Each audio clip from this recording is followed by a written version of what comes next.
क्या हाल है, कैसे हैं? ठीक है। लोग बोल रहे हैं कि एटीएम सर्विस नहीं चल रही। मैं इस वक्त एटीएम पे आया हूँ और सॉरी करके मैंने कुछ गलती कर दी। मैं दिखाना चाह रहा हूँ कि एक एसएमएस चल रहा है, फेक एसएमएस है कि एटीएम सर्विस 2 दिन के लिए बंद होगी। तो गालिबन पता नहीं, लोगों को पता है नहीं पता है, लेकिन बहुत सारे लोगों के पास एसएमएस आया है। तो मैं एटीएम पे अपना कार्ड लेके आया हूँ।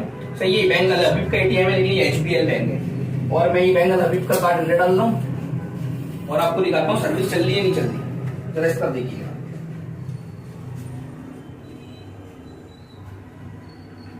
पासवर्ड है, मैं थोड़ा सामने आ जाता हूँ।